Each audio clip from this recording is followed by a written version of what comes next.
Hello friends, मैं सोनम। आज हम लोग डिस्कस करेंगे Zener breakdown and avalanche breakdown phenomena.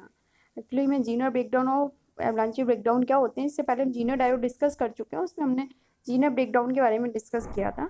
अब एक्चुअल में ये फिनोमेना कैसे होता है, कैसे टेक्स प्लेस करता है, तो इसके बारे में हम थोड़ा डिटेल में समझेंगे। तो आइए स्टार्ट करते हैं। और अगर आपको मेरी मेहनत अच्छी लगती है, मेरा वीडियो अच्छा लगता है, तो हमारे वीडियो को लाइक करें और हमारे चैनल को सब्सक्राइब करके जितना मैक्सिमम पॉसिबल हो बाकी अपने रिलेटिव्स को, अपने फ्रेंड्स को, सबको शेयर करें। तो स्टार्ट करते हैं जीनर ब्रेकडाउन। सबसे पहले आप ये देखो, जीनर ब्रेकडाउन क्या है। जीनर डायोड हमने बताया था, दो पीएन जंक्शन डायोड होते हैं नॉर्मल, बस उसमें डोपिंग क्या होती है, बहुत ज़्यादा होती है। कैसी हो, हमने बताया था नॉर्मली जो डायोड होते हैं उनमें डोपिंग होती है 1:10⁻6 टू 1:10⁸। और जो हमारा जीनर डायोड होता है इसमें डोपिंग होती है हमारी 1:10⁻3। तो जो जब डोपिंग बहुत ज़्यादा होती है, हमने बताया डोपिंग का, यहाँ पर देखो हमने रिलेशन लिखा हुआ है। डोपिंग और विथ में क्या इनवर्स रिलेशन होता है, विथ और डोपिंग में। अगर डोपिंग बहुत ज़्यादा है तो विथ हमारी क्या हो जाएगी, कम। कौन सी विथ, डिप्लीशन विथ। ये देखो P1 चैनल, इनकी डिप्लीशन की विथ बहुत पतली सी है, छोटी है, क्योंकि इसमें हाईली डोप्ड है, बहुत ज़्यादा डोपिंग है। अगर डोपिंग बहुत ज़्यादा होगी तो हमारी डिप्लीशन विथ कैसी हो जाएगी, कम हो जाएगी, रिड्यूस हो जाएगी। तो इसकी डिप्लीशन विथ कम है। और डिप्लीशन विथ और इलेक्ट्रिक फील्ड इंटेंसिटी में भी इनवर्स रिलेशन होता है। अगर हमारी डिप्लीशन विथ कैसी होगी, है कम। डिप्लीशन विथ कम है तो हमारी इलेक्ट्रिक फील्ड इंटेंसिटी क्या होगी, ज़्यादा। इतना समझ लो। इसके बाद आगे इसमें देखते हैं। अब हमारा ये जीना ब्रेकडाउन, ये अभी हम किसमें जीना ब्रेकडाउन को किसमें ऑपरेट करते हैं, रिवर्स वाइज में। रिवर्स वाइज का मतलब क्या है, पी नेगेटिव से और एन पॉजिटिव से। देखो एन पॉजिटिव से कनेक्ट है, पी हमारा नेगेटिव से कनेक्ट है। बिकॉज इसमें डोपिंग बहुत ज़्यादा है इसलिए हमारी इसमें विथ क्या है, कम है, बहुत पतली विथ है। और विथ कम है इसलिए इसकी इलेक्ट्रिक फील्ड इंटेंसिटी बहुत ज़्यादा है। तो जब हम यहाँ से वोल्टेज अप्लाई करते हैं तो, और रिवर्स वाइज वोल्टेज अप्लाई करने के साथ साथ इलेक्ट्रिक फील्ड इंटेंसिटी हमारी और बढ़ती जाती है। जैसे जैसे इलेक्ट्रिक फील्ड इंटेंसिटी बढ़ती जाती है, वोल्टेज अप्लाई करने के साथ साथ एक कंडीशन ऐसी आती है कि जो हमारे यहाँ पे कोवेलेंट बॉन्ड होते हैं विथ में, वो क्या होते हैं, टूट जाते हैं और एक नया पेयर बन जाता है इलेक्ट्रॉन और होल का। जब कोवेलेंट बॉन्ड टूटते हैं तो इलेक्ट्रॉन जो पेयर बनते हैं उनका क्या फ्लो स्टार्ट हो जाता है। तो अगर हमने बताया था इलेक्ट्रॉन का फ्लो होता है उसी डायरेक्शन में क्या फ्लो होने लगते हैं, करंट का फ्लो। और जिस डायरेक्शन में होल अपोजिट होते हैं उसके होल के अपोजिट डायरेक्शन में करंट का फ्लो होता है।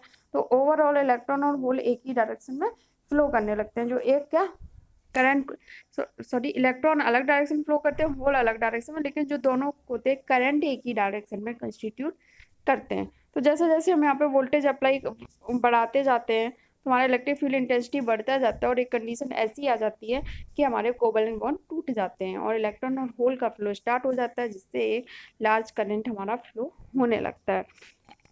यही हमने इसकी पूरी प्रोसेस डिफाइन कर दी है, एक एक सारी चीज़ें इसमें लिख दी हैं।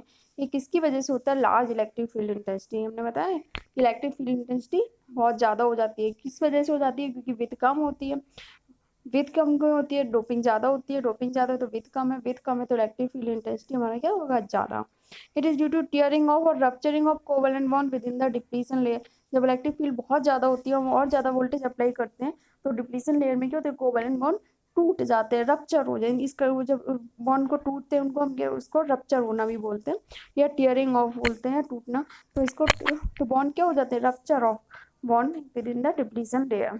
जीनर ब्रेकडाउन जो होता है वो 6 वोल्ट से कम के लिए होता है। और अगर जब हम एवलांची ब्रेकडाउन की बात करेंगे तो एवलांची ब्रेकडाउन हमारा 6 वोल्ट से ज़्यादा के लिए होता है। Zener breakdown voltage decrease with temperature. Zener का जो ब्रेकडाउन वोल्टेज होता है, इसलिए इससे लास्ट वीडियो जरूर देख लें ये देखने से पहले, क्योंकि तभी आपको सारी चीज़ें क्लियर होंगी। और उसमें हमने जीनर ब्रेकडाउन वोल्टेज ब्रेकडाउन कहाँ हो रहा है सारा कैरेक्टरिस्टिक के थ्रू बताया है। तो जीनर ब्रेकडाउन वोल्टेज होता है वो, टेम्परेचर अगर बढ़ रहा है हमारा, टेम्परेचर जब बढ़ेगा तो जीना ब्रेकडाउन वोल्टेज क्या होता है, कम होता है, क्योंकि इसका निगेटिव टेम्परेचर कोफिशिएंट होता है। निगेटिव का मतलब क्या है, अगर वोल्टेज हमारा जीना ब्रेकडाउन वोल्टेज बढ़ रहा है तो हमारा बढ़ रहा है, इसका मतलब क्या है, टेम्परेचर कम हो रहा है। और टेम्परेचर बढ़ रहा है तो हमारा जीना ब्रेकडाउन वोल्टेज क्या होगा, कम होगा, यानी कि निगेटिव होता है, निगेटिव रिवर्स रिलेशन होगा। ठीक, temperature coefficient for general breakdown voltage is negative. ठीक, temperature coefficient general breakdown voltage के लिए जो negative. It occurs for heavily doped PN junction. PN junction जैसे हैवली डोप्ड उसके लिए कर होता है, जो एवलांची होता है वो किसके लिए होता है, लाइटली डोप्ड। पीएन जंक्शन जब हैवली डोप्ड होगा उसी पे पूरे इसकी मैकेनिज्म बेस है। जैसे अगर हमारा हैवी डोप्ड जब जंक्शन है तो हमारी इसकी क्या है, डोपिंग और विथ में क्या है, इन्वर्स रिलेशन। विथ उसकी कम है, विथ कम है तो इलेक्ट्रिक फील्ड इंटेंसिटी ज़्यादा, इलेक्ट्रिक फील्ड इंटेंसिटी ज़्यादा वोल्टेज अप्लाई करेंगे तो वहाँ पे बॉन्ड टूट जाते हैं कोवलेंट डिप्लीशन लेयर के अंदर, जिससे एक लार्ज करंट फ्लो होता है। अब डिस्कस करते हैं एवलांची ब्रेकडाउन। तो एवलांची ब्रेकडाउन होता है ये लाइटली डोप्ड के लिए होता है। वो हमारा जीनर ब्रेकडाउन था, हम किसके लिए यूज करते हैं, हैवली डोप्ड पीएन जंक्शन। और ये जो एवलांची ब्रेकडाउन है लाइटली डोप्ड पीएन जंक्शन। तो जब देखो हमने क्या बताया, विथ और डोपिंग में इन्वर्स रिलेशन है। अब हमारी अगर डोपिंग कम है, इनका लाइटली डोप्ड है, अगर हमारी डोपिंग कम है तो हमारी विथ क्या होगी, ज़्यादा होगी। डोपिंग कम है तो विथ क्या होगी, ज़्यादा होगी। अब अगर हमारी विथ ज़्यादा है, हमने कहा विथ और इलेक्ट्रिक फील्ड इंटेंसिटी में अलग इनवर्स रिलेशन है। अगर हमारी विथ ज़्यादा है तो इलेक्ट्रिक फील्ड इंटेंसिटी कैसी होगी, कम। अब हमारी इलेक्ट्रिक फील्ड इंटेंसिटी कम है, यहाँ से हम वी वोल्टेज अप्लाई कर रहे हैं। तो अब अगर हम इसको वी वोल्टेज देते जाते हैं, ठीक, तो इलेक्ट्रिक फील्ड इंटेंसिटी हमारी क्या कम है, काफ़ी कम है। तो इसकी वजह से क्या होता है, जब ये इतनी कम हो जाती है कि इधर पी है इसमें क्या होल होंगे, इधर एन है इसमें क्या होंगे इलेक्ट्रॉन, तो जब ये होल जैसे मान लो इससे जाके कंबाइन हो टकरा जाएगा, कोलाइड कर जाएगा, क्योंकि इसकी इलेक्ट्रिक फील्ड इंटेंसिटी इतनी कम होती है कि इसमें आसानी से एंटर कर सकता है। अगर इसकी इलेक्ट्रिक फील्ड इंटेंसिटी बहुत ज़्यादा होती है तो ये एंटर कर पाते नहीं कर पाते, क्योंकि ये बिल्ट इन पोटेंशियल इसका बहुत ज़्यादा होता है। जब इसका बिल्ट इन पोटेंशियल या इलेक्ट्रिक फील्ड इंटेंसिटी थोड़ी कम होती है तो ये इधर से होल या इलेक्ट्रॉन इसमें जाके कम टकरा जाएंगे। अब ये होल इसमें जाके टकरा एक में जाके टकराएगा तो इनके पास इतनी मतलब इनफ काइनेटिक एनर्जी गेन कर लेते हैं, जैसे जैसे ये वोल्टेज अप्लाई होगा तो इनके अंदर इतनी काइनेटिक एनर्जी आ जाती है कि ये दूसरे से जाके टकरा जाते हैं। जब टकराते हैं तो कोवेलेंट बॉन्ड टूटता है, इलेक्ट्रॉन और होल पेयर बनते हैं। अब एक इलेक्ट्रॉन और होल और बन गया, फिर ये दूसरे से टकराएगा तो उससे एक इलेक्ट्रॉन और होल बन जाएगा, तो ये पूरी एक चेन बनती जाती है, चेन रिएक्शन, जिसे हम चेन रिएक्शन भी कहते हैं। और इसे एवलांची ब्रेकडाउन इसलिए कहते हैं, एवलांची का मतलब होता है कि एक प्रॉब्लम जो दूसरी प्रॉब्लम को क्रिएट कर रही है। एक बॉन्ड टूटा, एक इलेक्ट्रॉन होल पेयर बने, वो इलेक्ट्रॉन फिर जाके दूसरा इलेक्ट्रॉन होल पेयर, वो फिर जाके एक जो टूटा वो फिर एक जाके से टकराएगा तो फिर एक इलेक्ट्रॉन होल पेयर बन जाएगा। मतलब एक प्रॉब्लम से दूसरी प्रॉब्लम क्रिएट हो रही है। जैसे पंजाब में हमारा एक हुआ था कि इंदिरा गांधी के टाइम पे बठिंडा वाले, तो आप समझ रहे होंगे उसमें क्या हो रहा था, एक प्रॉब्लम से दूसरी प्रॉब्लम बनती जा रही थी। फाइनली ऑपरेशन ब्लू स्टार कराना पड़ा था, उससे भी प्रॉब्लम और जटिल से जटिल होती जा रही थी। एक प्रॉब्लम सॉल्व नहीं हो रही थी, दूसरी प्रॉब्लम बढ़ती जा रही थी। तो ये होता है एवलांची ब्रेकडाउन। तो ये इलेक्ट्रॉन इतनी एनर्जी गेन कर लेते हैं, इलेक्ट्रॉन होल की टकराते हैं, कोवेलेंट बॉन्ड टूटते हैं तो और इलेक्ट्रॉन पे फिर वो दूसरे से टकराते हैं, दूसरे से इस तरह से एक रिएक्शन बन जाती है और एक लार्ज करंट फ्लो होने लगता है। यही लिखा है, it is due two electron multiplication. किसकी वजह से, तो एक इलेक्ट्रॉन दूसरे मल्टीप्लाई करेगा, दूसरा तीसरे से, इस तरह से क्या एक इलेक्ट्रॉन का मल्टीप्लिकेशन हो जाता है। ड्यू टू मल्टीपल कोलिजन, किसकी वजह से, बहुत सारे कोलिजन होते हैं, एक दूसरे से टकराता है, दूसरा तीसरे टकराता है between electron ion within the depletion layer.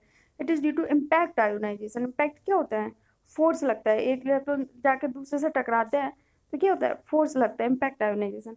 एवलांची breakdown occurs for voltage greater than 6 volt, 6 volt से कम का। जीनर ब्रेकडाउन में बताया था 6 वोल्ट से कम का, 6 वोल्ट से कम का होता है, और एवलांची ब्रेकडाउन 6 वोल्ट से ज़्यादा का होता है। Avalanche breakdown voltage increase with temperature.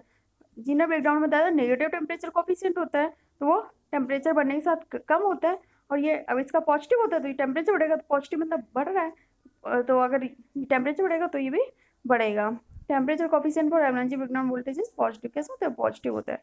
It occurs for lightly doped PN junction, मैंने सबसे स्टार्टिंग में बता दिया था। जो एवलांची ब्रेकडाउन है वो किसके लिए होता है, लाइटली डोप्ड पीएन जंक्शन के लिए, और जो जीनर ब्रेकडाउन होता है वो हमारा किसके लिए होता है, heavily doped PN junction diode के लिए। Thank you. अब आप लोग पढ़ते रहिए और लॉकडाउन का पूरा फ़ायदा ही उठाइए, पूरी तरह से यूटिलाइज कीजिए। और अब आप लोग हमें ये बताइए कि जीनर ब्रेकडाउन फॉरवर्ड वाइज में होता है या रिवर्स वाइज में होता है। सब लोग इसका आंसर करेंगे कि फॉरवर्ड वाइज या रिवर्स वाइज। और इसलिए अब नेक्स्ट टॉपिक हम नेक्स्ट क्लास में लेके आएंगे। थैंक यू, और वीडियो को लाइक करना ना भूलें।